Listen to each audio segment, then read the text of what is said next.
Good morning, Magic players. Welcome to the morning show where we discuss all things Magic. Get your questions fired up and let's have a great discussion this morning. We also do Decklist review. So if you've got a 75 you'd like some feedback on, or you want to show off a spicy brew of your own to the community, submit it to us, and both myself and the community, we can give that feedback. Welcome to Coffee and MTG for April 13th, 2021. I am your host, Nikachu, the Merfolk Master. And what a wonderful morning we're going to have today. I hope your morning's starting off better than mine. I can rant off with a bunch of bullshit that happened to me this morning. I don't even want to wear this sweater. This thing is dirty and stinky, but it's so cold right now that I have to wear something. I didn't know that I were...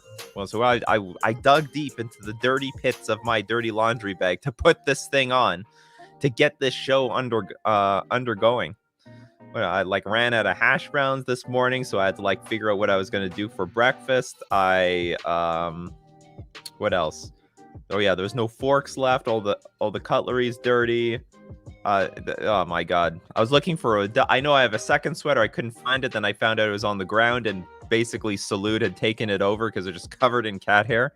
I was like, I can't wear this. This is ridiculous. But we're good. The morning's not over yet. There's a lot of time to, make a comeback this morning. Let's go do it. Good morning, Benjamin.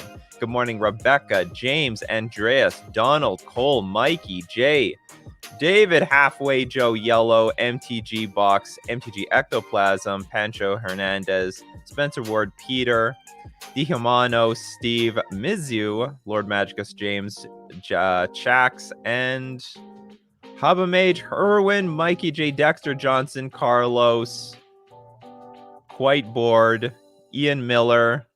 Well, thank you very much. Papa Joe, MTG, Isaac, Samuel, better than average, and Velky. Thank you very much. Good morning, everybody. All right, you know the drill. 3 question marks before the question, 3 question marks after the question helps me find your questions amongst all the comments. Or if you're on YouTube, you can cheat the system with the super chats.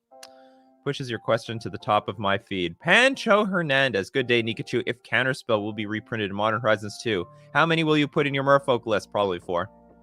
Just put in 4. I'll put somewhere between 3 and 4. I mean, it's just the ultimate Counterspell. I think it'll be a bigger upgrade for Merfolk than it will be for Control decks. Because Control decks, Mana Leak more or less facilitates the role of Counterspell most of the time anyway, if they play Mana Leak. Maybe they'll play one more. Maybe not. I don't know if they can do that on the curve. Because they only play 3 Mana Leaks as it is right now. Maybe they would play 4 if they had the Counterspell. But I doubt it. But it's going to be a bigger upgrade to Merfolk, who we don't... If we have Aether Vial out, we don't mind putting a land back to our hand if we have Deprive. But if we don't have an Aether Vial out, that sucks. That's really tempo negative. That's just how it is. You need a Nikachu Bunny sweatshirt to wear. I do. I've been thinking of I'm going to be rebranding my logo. Morning, Dexter. Nikachu on the stream team. We are the stream team. That's correct. All right, Halfway Joe. Thoughts on card Expressive Iteration? Never heard of it.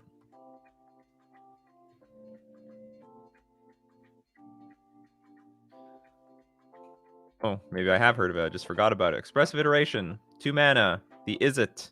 In the Izzet color. The Prismari. It's called Prismaris now. Which, frankly, sounds better than Izzet. I don't know if... Izzet just in very recent history started to pick up Steam. Izzet, as a name, barely got off the ground. People were calling it Blue-Red Delver for forever. We just got used to Izzet, using the name Izzet. Now we got fucking Prismari out here, competing for the Izzet name.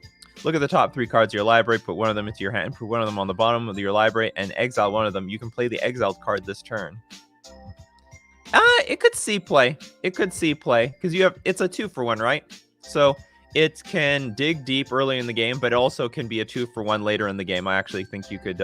you might see this and say something like Bring to Light Scapeshift deck that is looking for their combo kill, or when they have 5 mana, they can go pay 2, put a card in their hand, but also cast a Secure a Tribe Scout or Secure a Tribe Elder at the same time. I think this card could see play in some certain late game combo decks.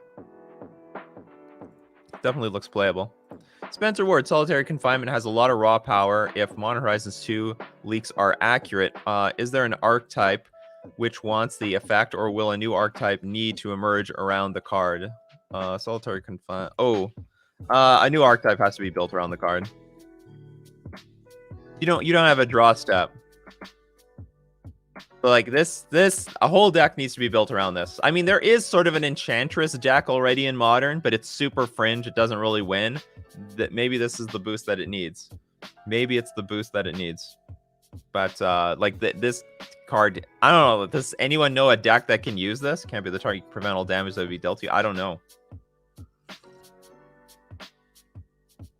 Can Inverter use this somehow? Does anyone know how to use this card? I don't know. As far as I'm concerned, a whole deck has to be built around this card. In my opinion. Or it's just going to be slotted into a fringe deck of some sort that I'm not really familiar with. That's all. Yellow Chair, top 3 cards that would be next on the unbanned list for Modern. We don't have many cards left to unban. So if we go to MTG banned list.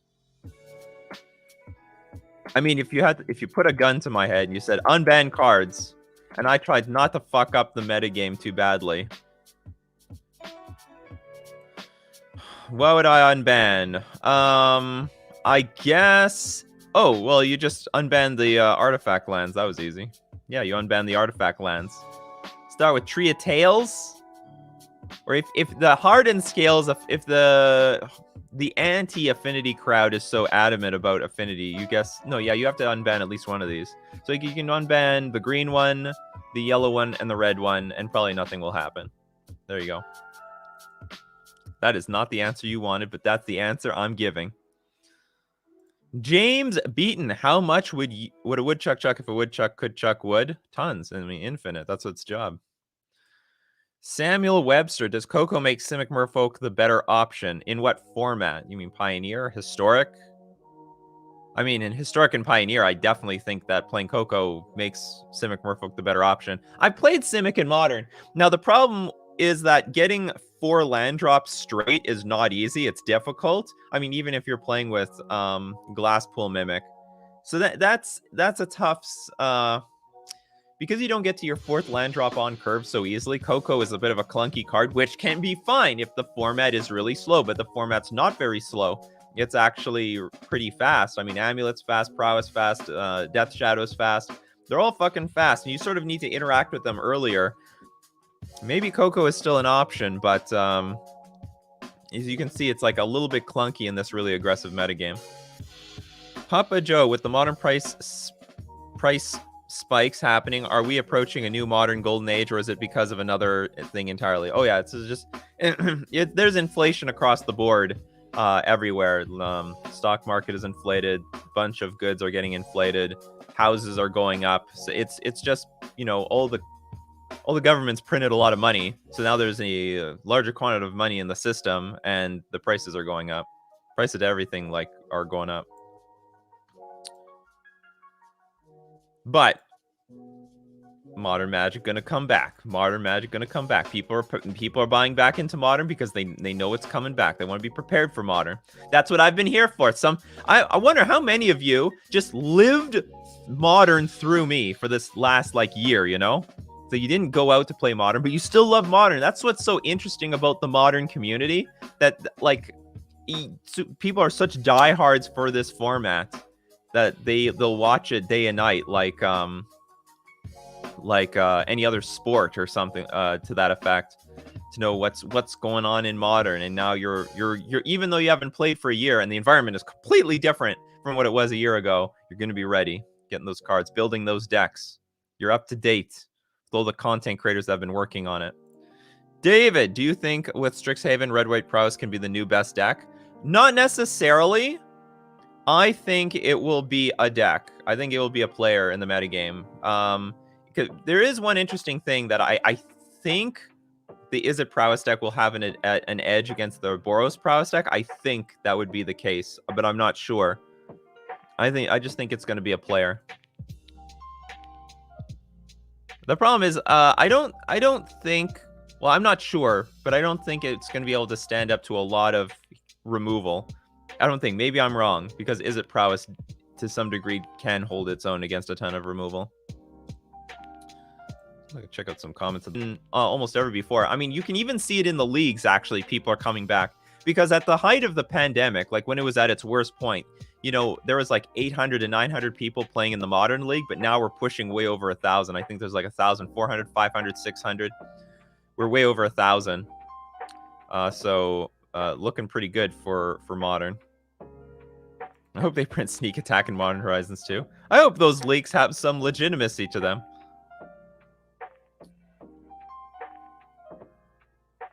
We're all hoping for something. Walter Vinci. I don't think Boros Prowess is going to be as big of a deal as people think. The main reason I play Is It for the Flyers, which I think makes a big difference in Modern. It absolutely it does make a difference. But like the deal is, I still think that the Boros deck, if you like the evasion matters, but you don't play with like Teamer Battle Rage or anything like that. What if the deck suddenly starts playing with Teamer Battle Rage? Then you don't need the evasion. You just completely stomp over your opponent. Unfortunately, Boros Charm does not give trample. And I also don't know if Teamer Battle Rage is the best fit for that deck. Checks. Do you know of any dangerous modern legal cards that could push Underworld Breach? I don't. You know what? That's the thing. Spider Space, another content creator, he's like, we got to break Underworld Breach. This is clearly a broken card sitting in Modern. We just haven't broken it. That's easily like one of the top cards in Modern that are super busted but has no home yet. That's the definition of a busted card that has no home. And nobody knows, because if they did, it'd be banned by now. But we don't know. David, the critical mistakes that ended up getting cards banned in the past were free cards, free mana, and 2 efficient engines. Do the cards that get banned these days, Oko and Uros, fit this description? Yes, in some way, yes. So Oko did have a lot to give for free. So the that I can definitely say. Oko does in a lot of way meet that description. Uro doesn't. If we look at Oko, like the +2, the point is that you're gonna untap with this thing. So we know what Beast Within does. The Beast Within is worth 3 mana. But Oko was able to do that for nothing, for free. And it was also an ability that plussed up. So Oko was getting like tons of value for nothing every single turn.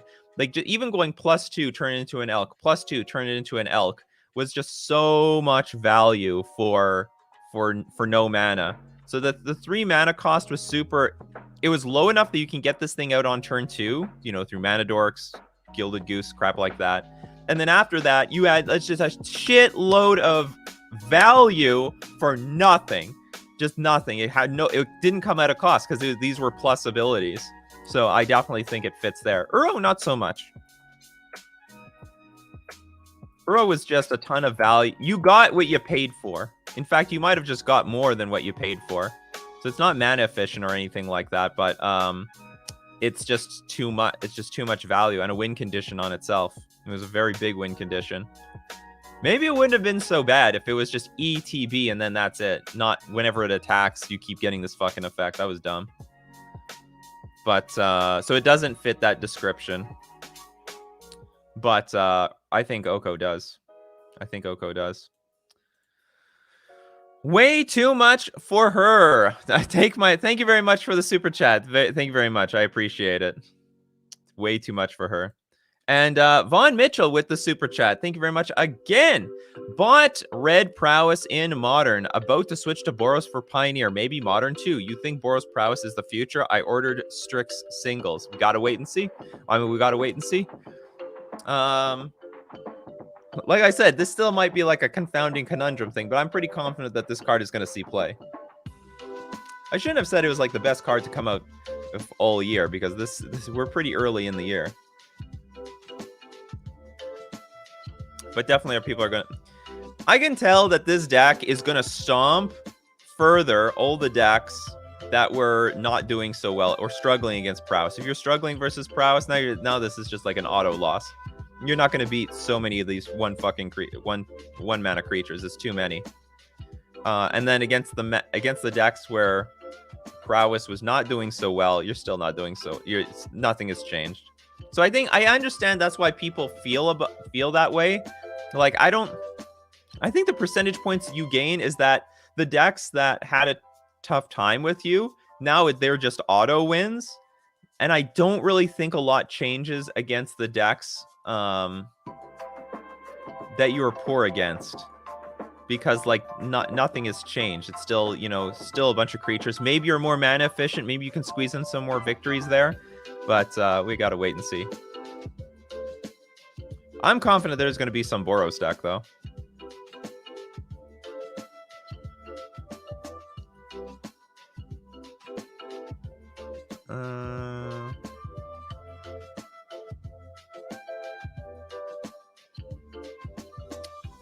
Antonio, good afternoon. The Wizards loving graveyard utilization. They should also print more graveyard removal with other things like mode cards to be viable. Or do you think it is still okay? Honestly, you know what? We got a lot of graveyard hate. Wizards at some point just printed like a really good solid piece of graveyard hate for like 10 years in every set for 10 years. So I think there's enough graveyard hate out there. Like what's important is that it's like in colorless too. So like we got Tormod's Crypt, we have Grafdigger's Cage, we have Relic of Progenitus, we have Soul Guide Lantern. So I mean, we got a lot of stuff. We have Surgical Extraction. I think we could always use more. I don't think the graveyard is that dangerous right now. I think that's the least of our worries. I think permanence on the battle. I think the danger today are activated abilities and ETB triggers. I think that's the danger of today. And not just from creatures. We're talking any permanence, whether it be planeswalkers, whether it be lands. I think that's today that's the interaction that we don't have answers for today, or very crappy answers. Very crappy answers. The graveyard, we got that under control. Dredge sticks its head up. Bam! Here comes the graveyard hate. Get the fuck out of here. Go back to where you came from. Go back where you came from. Quite bored. Do you agree with R&D that Path to Exile is too strong for standard/historic? It's not Path. I don't know. People keep saying they banned Path to Exile. They didn't ban Path to Exile. They banned Swords to Plowshares. Is Path to Exile banned in historic? Did it come from another set that I don't know about? It's just not legal. See? It's just not legal. But if you want to talk about Swords to Plowshares,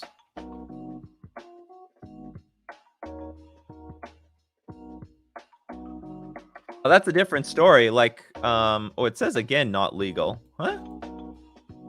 Or maybe the set isn't out yet. But anyway, they're banning Swords to Plowshares in historic, because that's coming from the secret. The promo set with Swords to Plowshares coming out. I don't agree with that. I think that's a bit stupid. They nixed it from Jumpstart, so it actually Path to Exile was in the format, or they removed it from. Okay, there's a difference. Did they remove it from like how they removed Smuggler's Copter, or was it printed and they banned it? Those are two different things. Yeah, so Path is not in historic. But if you want to talk about Swords to Plowshares, I absolutely think that this should be in the format. Why would you hate on one mana interaction? Especially since there's these stupid graveyard decks out there. The stupid graveyard decks. Those fucking cat oven decks. Fuck them. We need some way of dealing with this shit. So anyway, I think Swords to Plowshares easily can be a card in historic. Why? I understand Dark Ritual. I sort of understand Counterspell. Not really, but whatever. Swords to Plowshares I don't get. Oh, we can have Fatal Push, but we can't have Swords to Plowshares. Get the hell out of here. Do you think... Anko asks, do you think Silver Quill Silencer is playable in 5-color humans? I'm pretty sure I know what this is. Oh. Unplayable. This might be one of the most overrated cards in Modern. I get a question about this every day. Sometimes I get a few. So here's why it's unplayable. It's because when you look at your opponent's hand, you choose a card, and then if they play that card, they lose 3 life and you draw a card. But they can still play the card. That's the problem. They can still play the... You're not stopping them from doing anything. And if they do play the card, that means it was worth it. It was worth it even though they lose 3 life and you draw a card. So anyway, the Silver Quill Silencer is an unplayable card. Not going to see playing humans. Maybe in a Cleric deck. But even then, it's not a very good effect. It doesn't prevent your opponent from doing anything. They still have options. The better cards are the ones that prevent your opponent from doing anything. Like Meddling Mage. You name a card. Okay, they can't play that card. Whether they want to or not, it doesn't matter. They cannot play that card. Quite bored. Do you agree with R&D? Oh, I read this one. Matt Mamros, do you guys all also have the awful Grubhub gives you perks commercials in Canada? The one with the dad hitting the boogie? I have no idea what you're talking about. Sounds like some sort of advertisement.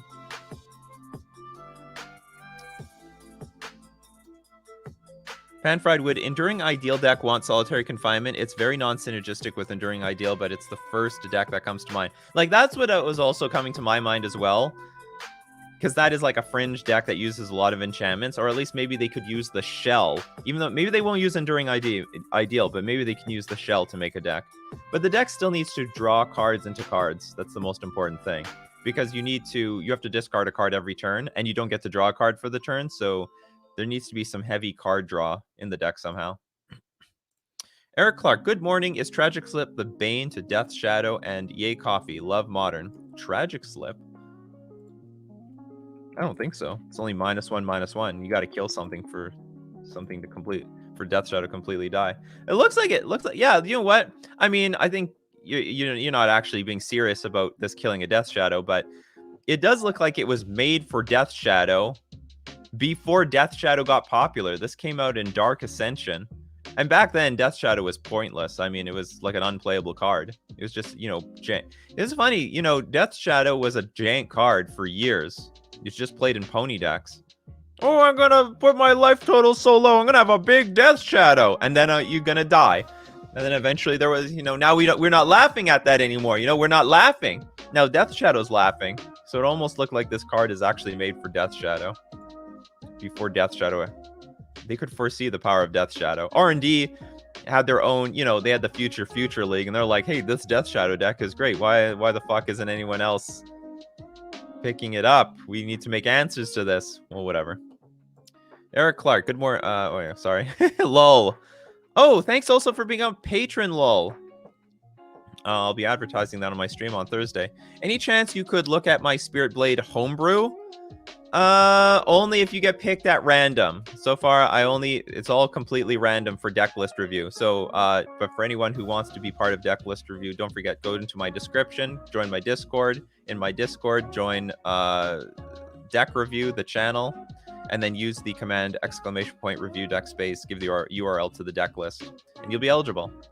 And we'll be doing that in about 18-ish minutes. Daniel, are Bridge from Below, Splinter Twin, and/or Umezawa's Jite unbannable in Modern? In theory, you could unban all of them. I don't know if you could, in the long run, unban Bridge from Below, but you can unban all of them. Also, lol, outside of this, you could just submit it to me in the... you should have access to my part of the Discord, so you can just send me the list there. That actually would work out as well. But now, in regards to this question, yeah, I mean, I'm one who thinks Umezawa's GT can become unbanned. Maybe we should talk about this a little bit. Because there's 2 lines of thought on unbanning cards. I think most people look at it like, what good does it do to the format? That's one line of thought. What good can it bring us to Magic? But I look at it in the other direction, that, like, objectively speaking, why is this card on the ban list? There's a lot of stupid cards that like, what if Blood Moon was already banned? What would be the good to taking Blood Moon off the ban list? And the good, and we're not looking at what's good. We're looking at what is objectively fine for the format. So anyway, that's my perspective. I think I'm not basing it on what good it does for the format. I base my unbans based on, like, objectively, can the format suck this up? Like, if it was I like there's millions of cards that if they were banned, there's no point bringing them off because it doesn't do any good for the format for the most part. They're just terrible for the format. If you know what I mean. So Umezao's, I think the safest one for me would be Umezao's GTA. Next safest might be Bridge from Below, might be. And the least safest would be Splinter Twin. A good deck would be built out of that. 100%. A good deck would be built out of Splinter Twin. I bought expensive foils due to modern paper making a comeback. See? We got some evidence that those prices are rising for a reason. Isaac Swan, is there a way for tribal decks to beat Prowess? Played a league game versus Prowess with vampires and seem pretty unbeatable. Their creatures get so big so fast. With vampires, you're going to be in trouble because you need a lot of removal, and you're a creature-based deck, so you won't have a lot of removal. I would say that you're probably... Is there any pro-red? You're black, so you don't have any pro-red creatures. But if you're black-white, maybe you have access to Auriok Champion if you can squeeze enough white sources in there. That would be your best bet. Honestly, it's going to be a bad matchup. It's not going to be good. It's not going to be pretty. James Beaton, will Modern get faster, and are there any tier decks that will get pushed out? I don't know. Will Modern get faster? It might not. You know, like let's say Boros Prowess becomes a deck. Well, now all the decks that with a ton of removal are going to come out, and they're going to say, no. We're going to slow the fuck down here. You slow down. Speed limit is 10 miles an hour. Slow down. And then as a result, with all the grindy decks coming out, that the format slows down significantly. So it doesn't actually speed up. But it's hard to determine when that happens, because I thought in theory that would have happened when Uro was around, but it didn't. And it was because Uro pushed out all the other mid-range decks, all the other grindy decks. So then all that was competing was Uro, this life gain monster, card advantage monster, and the only thing that could compete with that were other fast decks. So all the fast decks. The one mid-range deck pushed out all the other mid-range decks, and all the only things that were left were other super fast decks that could compete with Uro. It's like macroeconomics. It's very difficult to predict. Dihimano, there is going to be a modern tournament release. Do you think it's better to use decks with new cards or just old decks? I would take a chance with some new cards. I would take a chance. I wouldn't, day one, I would just try to play a deck, with some minor upgrades. You don't have to go drastic and build a whole new deck from scratch. So, that would be my suggestion. But if you think a card would be useful in your deck, maybe one of those new commands, go for it. How to stop Rakdos in Historic? I use Simic Merfolk. I don't know. That's the worst matchup as far as I know. It's the worst matchup. Here's your plan. Lose and move on. Beat the other decks. It's always a good plan. You can lose to something. It's okay. It's okay. Everything is going to be okay. What's the best website for uploading Decklist? It might be... hold on. What was it called? Is it Scryfall? No. I don't know what the best one is. Just don't put it on fucking deckstats.net. That's all. Don't put it on deckstats, please. Don't put it on deckstats. Sean, would you think Expertate is a good substitution for surgical extraction? Absolutely. It's the exact same thing. It's just not free. Just make sure you're playing black in your deck. Surgical extraction can be played in mono white and mono blue.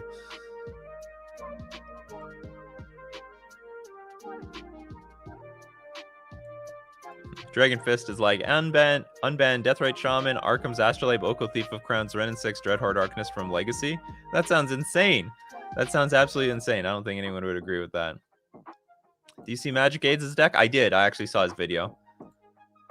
It's hard to take his videos early very seriously because he's just playing against ponies in the middle of nowhere. But at least you get a sense of what the deck sort of can do from a gold fishing perspective. I know he gets his videos out really fast and early, but it's up against ponies. Yellow Chair, Young Pyromancer in Boros Prowess Modern. Maybe one or two of fits nicely with Leon and Light Scribe. I actually think it would be unplayable. I think there's just too much removal for Young Pyromancer. If you want to come out really fast and early, you want to kill your opponent quickly, Young Pyromancer is not the card. Young Pyromancer is the card that you want to grind your opponent out with value in the long game, where you play your Young Pyromancer, you got mana up, you can play some spells, and I understand, the Prowess deck is going to be playing with like Gut Shot and Immunogenic Growth, so you can get some value, but that's not what you want to do. You don't want to be spending your cards for 1/1 tokens for the most part. So I actually don't think Young Pyromancer works in that list. On a scale of bullshit prison cards to Oko, how busted is this new white super prowess creature? Ooh, bullshit prison cards? It doesn't sound like... What's this? It just sounds like from a scale of 10 to a scale of 10, what is the best? But I think if I were to put... I don't know where this prowess creature is going to land. I want to say it's like a 7.5 card. I have to give it higher than that. I got to give it like 8.5 or something because of the turn 2 kills that are possible. Vielki, seeing the previous questions, are there any Pioneer decks competitive both in Pioneer and Modern? Playing Arena is getting dull. Well, Pioneer and Modern is Spirits. We had this discussion once. You got Spirits, you got you got like Burn, Spirits. Spirits, honestly, is probably one of the best ones. What else do you got? You don't have Heliod anymore. You used to. Help me out, people. What are the best... I can't remember.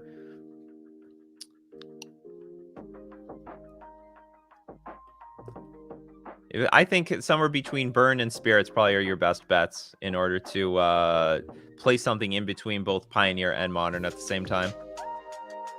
Hope that's helpful.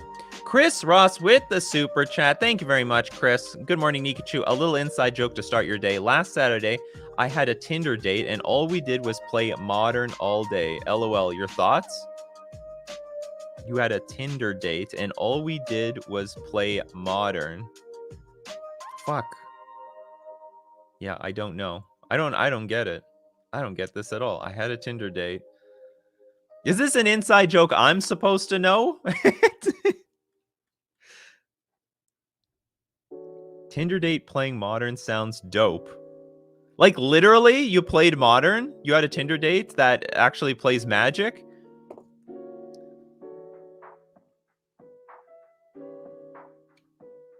Marry her. She's the perfect one. She's a keeper. That's so hot. What we got? Marry her. I play Modern MTG. If you know what that is, may I have your hand in marriage. Tinder dating app, yeah. Oh, literally, she had MTG on her profile. Interesting, interesting. There is love out there for everybody. I remember having Magic the Gathering on my, dating profile. It was fucking useless. It was just absolutely useless. More useful was something like chess and poker, which more people could identify with. But MTG, they had no idea what the hell this was.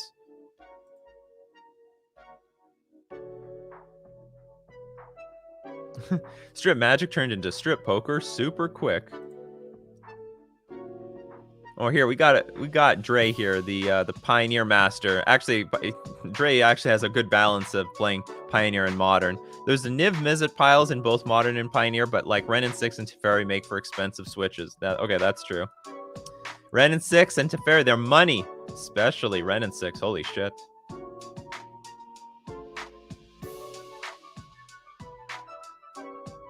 Bro, we got hope now. Did she play Tron?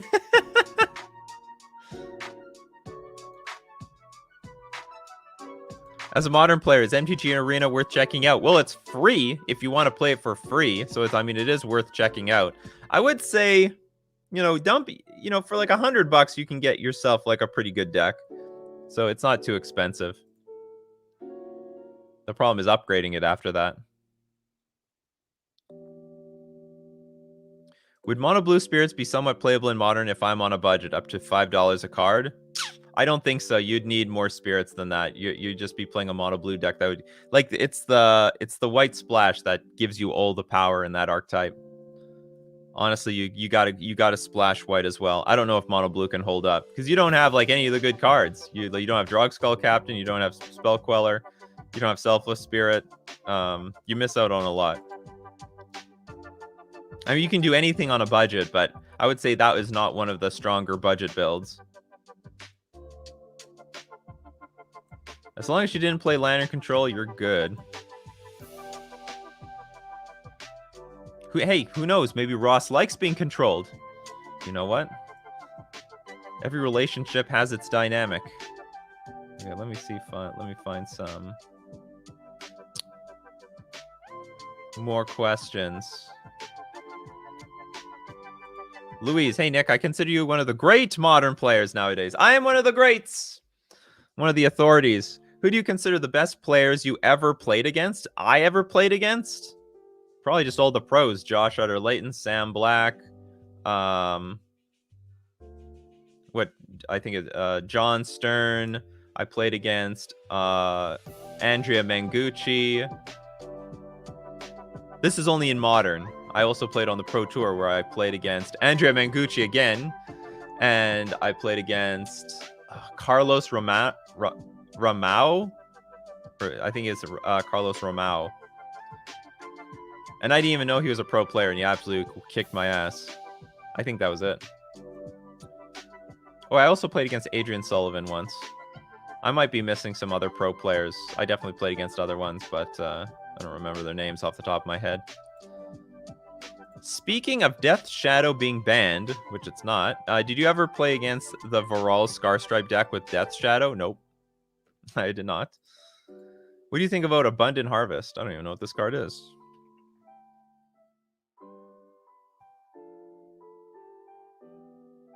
Oh, this is the new card that got spoiled by accident. This is coming out. Apparently, I think this is coming out in Modern Horizons, and it was part of this set, but it wasn't supposed to be spoiled. That's like some theory that I heard. I think this is, it's an interesting card. Choose land or non-land. Reveal cards on the top of your library until you reveal one of the chosen cards. Put that card into your hand and the rest on the bottom of your library in a random order. I don't know who wants this card. Not Tron, because if you go non-land, you can just get like Chromatic Sphere, Chromatic Star, Expedition Map, just some random crap that you don't want. Or if you choose land, you also get a random Tron land.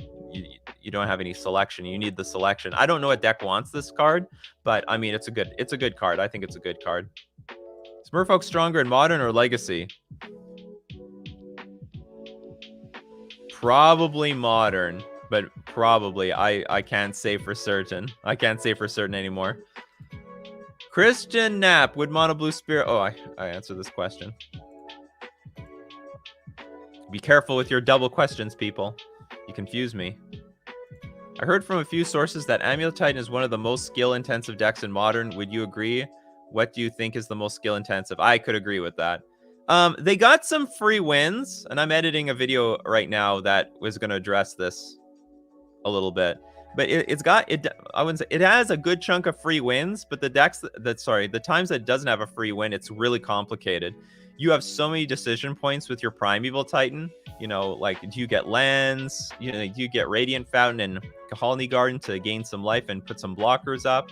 Do you get Telerio West, which is a 0-mana tutor? And do you go get, like, Walking Ballista, Engineered Explosives? Do you get another Summoner's Pact? How do you manage your land drops for the turn? You got to keep track of how many extra land drops you have. It's actually pretty skill intensive, I think. I think it's a hard deck to play as a result. Do you think Magic overall will rise in popularity in the future or shrink? Only rise. It's only rising. So you get a sense that maybe it's shrinking because some people are pissed with decisions. They say, okay, I quit the game. But for every person that quits, like another 2 or 3 people join the game. So it's just growing, not shrinking. Oh, you know what time it is, people? It's time for Decklist review. It's time for the lists to be reviewed It's Decklist review time. All right, so in my description, join my Discord. Join my Discord. That is where you can submit your deck list for Decklist review. Go to the channel Decklist review and then enter the command !review deck space. Give the URL to your deck list. Press enter. You'll be eligible at random for Decklist review. It says you put you in the queue. That's all nonsense. You're going to get chosen at random. Your list in the spotlight of Coffee and MTG. That's right, Coffee and MTG. We're all now awake to give some great feedback here. And as we wait for people to submit their deck list, I'm going to thank our sponsors, starting with FusionGamingOnline.com. You better believe that Strixhaven School of Mages, if you need singles or sealed product, if you want to pre-order, or if you're watching this after it's already been released, you can get them from FusionGamingOnline.com. The deal of the week this week, save 15% off all showcase singles. So anything in a showcase border, hey, maybe now's the time to get that brazen borrower that you've always wanted. And whenever you shop at FusionGamingOnline.com, don't forget to use coupon code Nikachu at checkout. Lets them know I sent you, and you get 5% off all your purchases. We're also going to thank Mana Traders. Whoops, this is not Mana Traders. Look how unprepared I am. I've looked up Mana Teeters. That is not quite the same thing. Mana Traders, the premier place to rent Magic cards online. Basically, this is the place for you to brew. If you're a person who can't stick to one deck, you got to play everything. Or if you're a brewer, this is the program for a brewer, for the brewing clan. I don't know how to put it. Support the channel using my Mana Traders link in the description below, or save 15% off your first 2 months using my coupon code Nikachu. And brew away. Don't have to buy cards, you just have to rent them. Mana tater tots.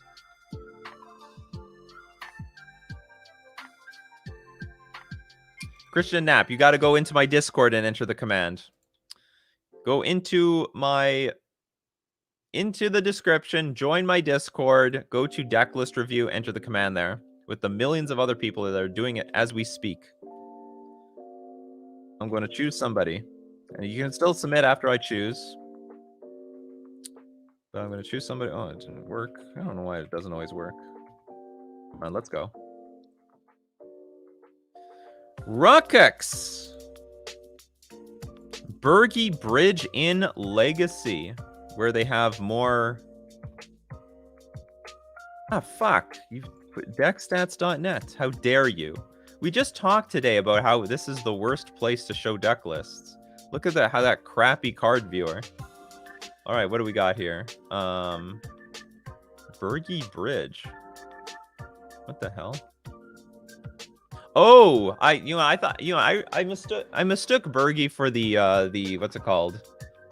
The dwarf. I was wrong.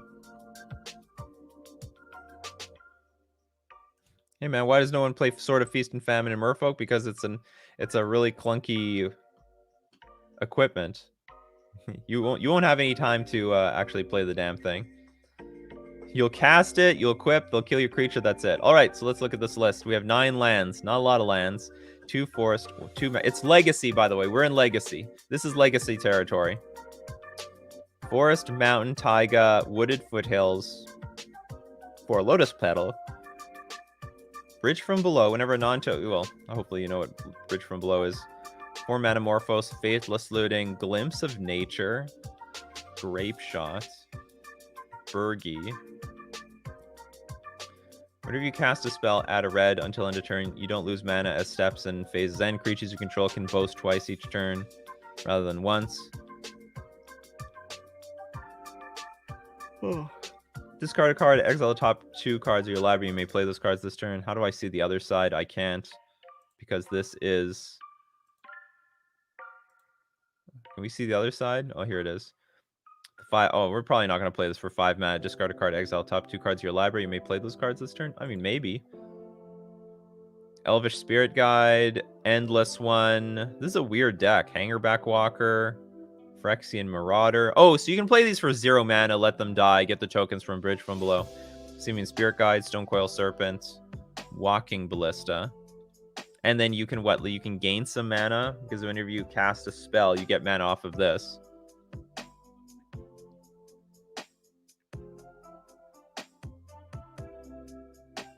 Okay, hold on. Is there a description? There is a... This deck seeks to use fast mana to play Glimpse of Nature on turn 1 and drop a bunch of X cost creatures for 0, drawing into more glimpses. Okay. Which gives us more card drop. But what if you don't have Glimpse? Bergie's front side nets is 1 mana per creature, and her back half gives us even more access. Yeah, but you're not going to get the back half. Like, you have 9 fucking lands in your deck. You have Lotus Petal and some Elvish Spirit Guides, but you're not going to get that mana. Bergie's front side nets us 1 mana per X creature, and her back half gives us even more access to cards from our deck, while also helping us get Bridge from Below into our graveyard, giving us some extra play so we aren't as really reliant on counting to 20 with Grape Shot. We want to storm into Grape Shot with enough damage to either win or get our opponent low enough to kill with our 2/2 zombies. We have Metamorphose for some light mana fixing, or Ramp if we have Bergie in play, as well as Lotus Petal, Simian Spirit Guide, Elvish Spirit Guide for even more fast mana. With a Nut Draw, we can storm off on turn 1. This deck requires aggressive mulligans, which is not good, actually. I don't think this deck wants aggressive mulligans, because I don't know if you can come back from an aggressive mulligan. It's better to have the right 5 or 6 than a dead 7. Definitely goldfish this deck a few dozen times before you play it to know which hands to keep and which to pitch. You can reliably either create 6 to 8 power on board on the low end, or 20 power and Grape Shot for 2 mana on the high end on turn 1. In my testing experience, the deck is a ton of math and probability, so the more you run it, the more consistent it will be. How do you get Bridge from Below, though, with only looting? Maybe add more discard effects? There's only looting. This deck doesn't look like it will consistently do anything. Yeah, we don't have any way of discarding this Bridge. I also have no idea how you get Bergie in play. Like, how do these turn 1... Okay, hold on. How much mana do you have? You have 4... Because if you can ramp Bergie in play, then I can see what happens when you start playing the 0 mana cards, but you're only gaining mana. You're not doing anything with it. So you have 4, 8, 12. Okay, you have 21 mana sources. So you have enough mana to work with to at least get a Bergie in play. And then when Bergie's in play, Bergie will add mana.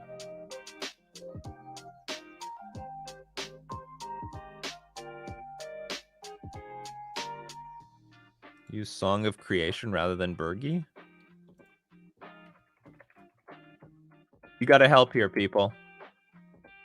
Well, this is harder to cast. You may play an additional land. Well, that's useless. Whenever you cast a spell, draw 2 cards. That's useful. That's very good. At the beginning of your end step, discard your hand. It's just this, the mana cost is the harsh part of it.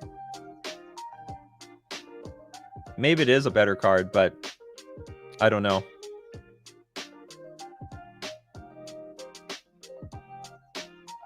Hey, Justin, I'm doing great. I don't know if this deck needs Veil of Summer. I think this deck is just all in. I don't know if we have any room to be reactive in any way. What I don't like is, I don't like how this description is like, well, if everything goes perfectly, then I win. Because first off, I don't know how we consistently get Bridge from Below in the graveyard. It sounds like we were super dependent on having a Glimpse of Nature in hand. If we don't, we're in a lot of trouble.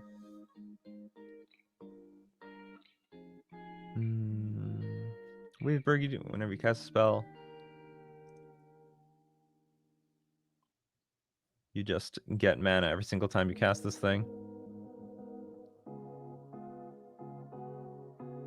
Can you take a sample hand, please? How do we do that? Oh, starting hand? It's like, what do we do with this? We have no looting effect. So let's mulligan. Hey, look at that. Deckstats.net hasn't even heard of the fucking London mulligan. It mulligan down straight to 6. We still can't do anything with this hand. Nothing. Bridge from Below doesn't do shit. Well, now we finally can do something with this hand, but now we have no 0-cost spells. Yeah, this deck depends on a lot of mandatory cards. Okay, so now... But here's the deal. How do we make this a little bit more consistent? We need another discard outlet for the I don't know what that discard outlet is. Like, is it haggle or something? There's gotta be... We gotta have more access to more stuff. I don't know if we want LED, because we'll discard our hand and we still need to cast things to take advantage of the glimpse of nature and the Burgie. Careful study sounds good, but we are... Can we afford that? This is basically a red-green deck. I think... I don't know, on this mana base, it probably... We can't make that work. Bazaar of Baghdad. It's banned.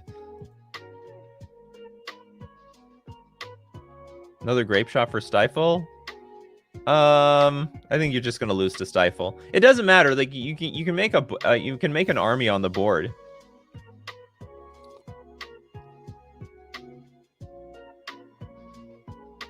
Yeah, I guess I just have to draw a new hand for the London Mulligan. Starting hand. New hand. We've got looting. So we have looting, but now we don't have the bridge from below. We just have Burgie. And we don't have any mana to get into Burgie. We mulligan. Okay, now we have Faithless Looting. We have some mana, but we don't have any of the payoff cards. Either be... I can see how this might help a little bit if we had Glimpse of Nature in our hand, because if we play Glimpse of Nature, every card is a cycle card, basically.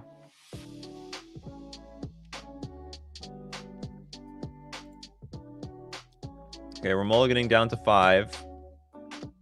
And again, we don't have it. Like, I honestly think that this is so Magical Christmas Land. I don't know what I can do to, like, save this damn thing. Yeah, this deck is actually just trying to do way too many things at once. Okay, I see the idea, though. You want to play 0-mana spells in conjunction with Bridge from Below and Glimpse of Nature. So what is the best way of making this happen? We need at least one more discard outlet for Bridge from Below in this deck. I don't know what it is. Maybe it should be Haggle, because you have the option to play a creature or a oh,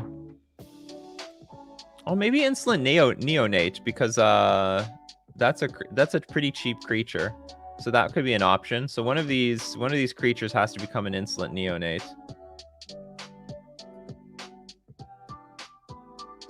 Now we can't have too many tutors, because then it will water down the creature synergy. So I like Insolent Neonate. Because it will help. Whoops. Like, it's a pretty cheap creature that you can just have die, and it cycles. And it can help you get bridge in the graveyard. So that's a good suggestion. Now, how do we fix this fucking Glimpse of Nature problem? Because it's sort of... It may not need Glimpse of Nature. Glimpse of Nature might be the sweetener. But this deck depends so much on Bridge from Below. So I'm guessing you're mostly mulliganing for Bridge from Below, and then in some cases you can, like, keep a hand with maybe 2 Glimpse of Natures, and then each one of your cards is like spend 0 mana, draw 2 cards. Oh, does it trigger? That's great. Oh, no, oh, if it's already there. Beck and Call is a bit clunky. Gamble is legal, actually. Gamble is legal in Legacy. Search your library for a card, put that card into your hand, discard a card at random, then shuffle your library. Oh, that doesn't really work. We want it definitely to go to the graveyard. I think that's all I can do to help. We play Neonate instead of, I don't know, Phyrexian Marauder or something. Because you need, like, more discard outlets for this Bridge from Below. Or your deck doesn't do anything. You mulligan too far, then you're not even going to have any synergy with the deck. And honestly, I don't even know if I want to play for this Grape Shot. I might just want that one. I don't know. Maybe adding 1 Grape Shot doesn't hurt that much. But anyway, that's all the help I can help that list. I don't know what you goldfished for this, but this is very inconsistent looking. Or unless the starting hands that I got were really, really unlucky. but good luck with that. Careful Study and Wild Mongrel. Careful Study needs blue. This deck is just purely a green-red deck. Well, I mean, you could adjust the mana base, I guess. You know, okay, hold on. Maybe let's revisit that. It might be worth it. Instead of 9 lands, you have like 4 City of Brass, 4 Mana Confluence. You know, basically use like multicolor lands, and then we do have Careful Study in this deck. And Careful Study would help a little bit because you can not only discard Bridge from Below, but you might also dig for Glimpse of Nature. But I like the Neonate plan because it doesn't take away any of these creatures. Because you do want creatures to die to trigger the Glimpse of Nature plan, and you need a lot of creatures to do that, to make that work. Anyway, thank you for the suggestions. Hopefully something helped you there. Something with some value to you, Ruckix. Good luck with that one. Yeah, but only on the first turn. Chancellor of the Tangle. All right, I think everyone submitted their lists. Go for another one. Him. Or Mr. Julu. Congratulations, you are the next contestant on Decklist Review. All right, so we've got Modern Green Belcher. Okay. Modern, is it, oh, it's Legacy Belcher. We have another Legacy list. Is it like Legacy land for this month on Mana Traders? I think it is. So it actually might explain some of the Legacy lists. Land Grant. If you have no land cards in your hand, you can reveal your hand instead of paying Land Grant's mana cost. Search your library for a force card, put that card into your hand, then shuffle your library. Lay of the Land. Search your library for a basic land card, put it into your hand, then shuffle your library. This looks like a modern deck. This reminds me of a modern deck I used to play. You basically there's not many lands to begin with, except Land Grant's not a legal card. 3 visits, search your library for a force card, put onto the battlefield, and shuffle your library, traverse the Elvenwold. Haze of Pollen, Moment's Peace, Veil of Summer. Okay, good addition. Goblin Charbelcher and 8 forests. Chancellor of the Tangle, secure Tribe Elder. This is exactly and there's barely any sideboard. This is exactly the modern deck, except no land grant. How do we feel about this deck? Oh, for that last list, Gemstone Mine was a great idea too. Save yourself some life. I'm going to say this. This was a list in Modern, and it really sucked. Like, it wasn't very good. Although I have to say at the time that it wasn't using Veil of Summer. I know that. Is Nature's Lore legal? Where? Unless that's a card you're suggesting. Put your library for a forest card and put that card onto the battlefield, then shuffle your library. It's legal in Legacy. It's a Legacy list. Mishra's Bauble doesn't help this deck at all. It's not a Lurrus deck or anything like that. So, like, the idea is this. You mulligan down to 1 forest, or, like, a land grant, and then from there, you just play these cards to look for the rest of your lands. So you dig all the lands out of your deck, play your Charbelcher, and then win. That's the idea. I forget, how do we get Goblin Charbelcher?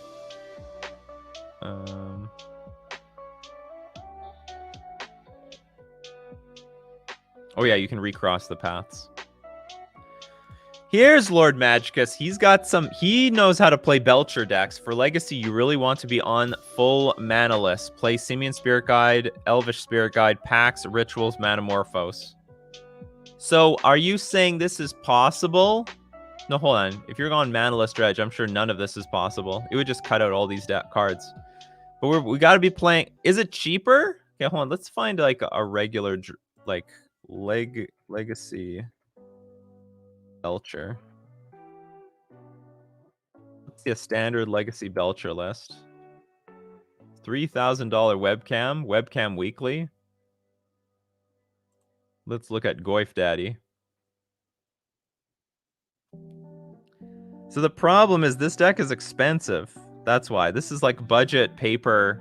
This is a budget paper Belcher list. This is very expensive. What fucking... Oh, one Taiga should not be worth $3,966. There's got to be... Oh, it's Lion's Eye Diamond that's keeping the price up so much. So I think that's... Yeah, the expensive part is the LED. And the Taiga, which could be a stomping ground. Doesn't need to be Taiga. Does this deck have enough mana to cast Belcher? So the idea, and I've seen it perform in Modern, you have to mulligan aggressively for a forest, and then from there, you cast things like Traverse the Ulvenwold, get a forest. Next turn, you play Saturus Scribe Elder, get a forest.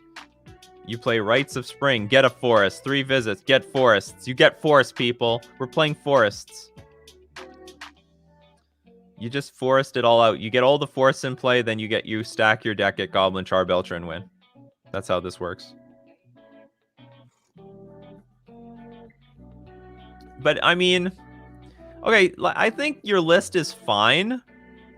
But the problem is it's going to be really slow in this format. It's like Legacy is way too aggressive for this. I know this doesn't really even kill on turn 3, right? This is a turn 5 deck. So I mean, if you're just playing for fun with your friends, you could play the list as is. We could maybe like suggest some more sideboard cards for you. But overall, I mean, this deck is just way too slow for this format. I mean, this is Legacy. This is basically turn 2, turn 3 format.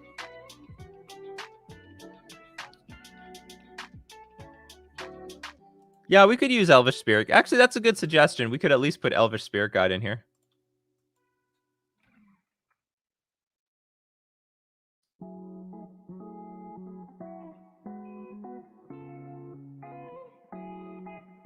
There's constructive criticism. $16. Fuck that. They never reprinted Elvish Spirit Guide? Is this on the reserve list or something? No, it can't be. If this was on the reserve list, it'd be $5,000 already. Okay, so that's not a bad idea. Because at the very least, you could, like, ramp into, I don't know. Even ramping into Recross the Past doesn't do much. Like, you can stack your deck, but you need to make sure you get rid of all your, all the forests. Or, no, that's not true. You can stack all the forests on the bottom of your library, so that works. Oh, we got Galactic Center Core. Thank you very much for becoming a member on YouTube. It's like subbing on Twitch, except on YouTube. It works on YouTube. Now everyone gets to see your fancy emotes or your fancy badge. Thank you very much for being a member.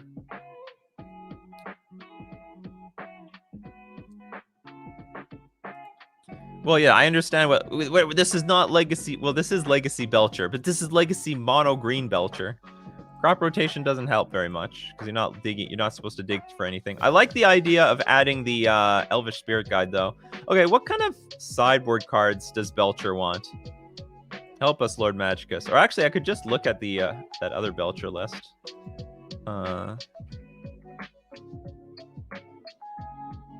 Any green?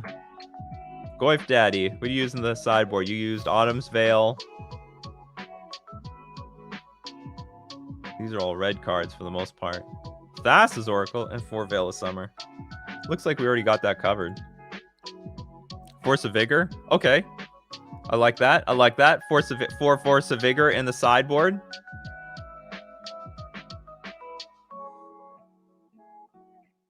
That'll deal with things like Pithing Needle and crap like that. Yep, that's right. That's a good idea. What else do we got? Okay, we can add 4 Force of Vigor. We got 4 slots left, people. 4 sideboard slots.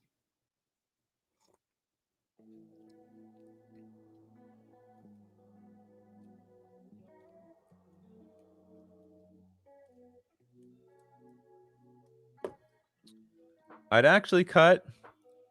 I'd cut actual force for stuff like double face modal cards.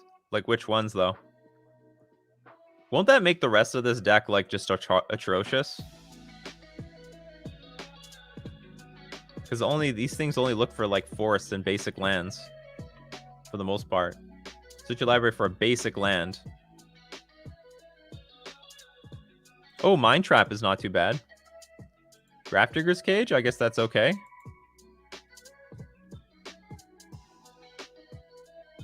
Surgical Extraction can always fit in the sideboard.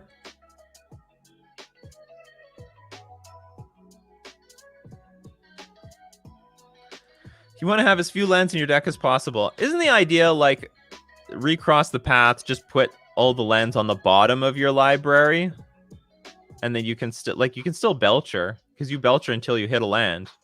Reveal cards until you hit a land card, but all the lands have been stacked on the bottom of your library. Oh, hold on. That actually, no. I'm wrong. Reveal cards from the top of your library until you reveal a land card, and then you're just screwing yourself once you do that.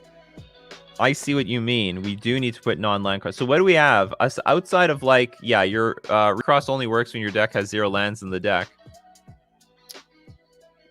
But we gotta do it like this. Oh, shoot. We do have a non-bow here between recross the path and the rest of this deck. Yeah, Collector Roof would be terrible. You shut down your own strategy. Because now if we go the non-land part, then all these cards are worthless. Like, the whole deck is gutted. So then what are we doing? Are we removing Recross the Path for something else?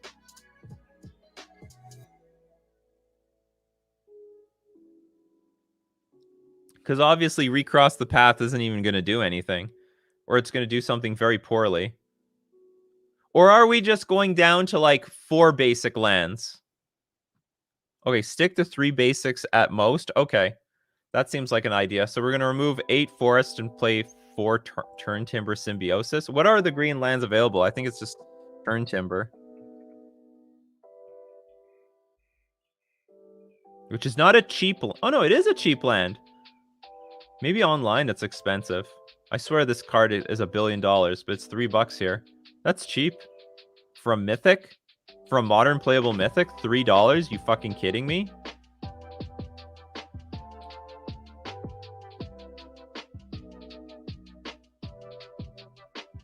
Who even needs a working win con in this deck? Collector Oof. Collector Oof to the moon. Tangled. Okay, Turn Timber Symbiosis, and we have Tangled Florahedron.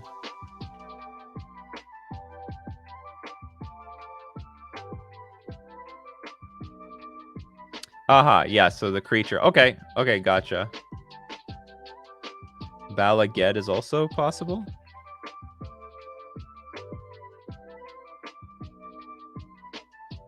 Right, this one as well. These come into play tapped, though. Whatever, I guess it's better than nothing. Okay, so we've suggested that we're going to take out some of these lands so that if you play with these non-lands that are lands, now your Recross the Path has a much greater chance of finding your Charbelcher and actually doing something.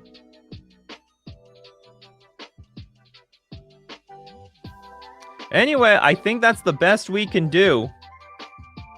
You either spend money or admit you can't beat everything. Wasteland is just something this shell will have to be weak to be fast enough. Yeah, speed is important. You just can't, like, be comboing up. Like, I remember the modern version of this. I mean, it was winning on turn 5, turn 6. That is just too slow for modern. And that's going to be, like, impossible in Legacy. So we got to at least take a chance here to be a little bit faster. Hope that was some good feedback. I actually think, you know what? At first, I didn't think there would be very, very much feedback to give. But in the end, the community came through, gave a lot of good ideas for the sideboard, adjusting the main deck, add some non-lands, add some Elvish Spirit Guides, get those Force of Vigors and other cards into the sideboard. And all right, that is going to be it for Decklist Review and Coffee and MTG for today. So remember, you can catch the replays of Coffee and MTG at Nikachu MTG Streams, the YouTube channel. I have an alternate YouTube channel, people. If I didn't get to your comments, questions, or deck list, don't worry. We do this Monday to Friday at 9 o'clock a.m. Central Standard Time. If you want to support Coffee and MTG, you can do so by leaving a sub at twitch.tv/NikachuMTG. You could also become a patron at patreon.com/NikachuMTG. Or you can become a member on YouTube. Look at that. We got a member. I got a few of them. We got members out there. They exist. But overall, thank you very much for showing up today, because without all of you, the stream is nothing. What conversation would I have if I wasn't having a conversation with all of you? This is the way we start our day right. Start our day great. So I gotta thank you for making me a part of your daily routine. Because remember, there won't be any Coffee and MTG if it wasn't for all of you. So keep brewing up those coffees, and we'll keep brewing up magic. See you guys next time.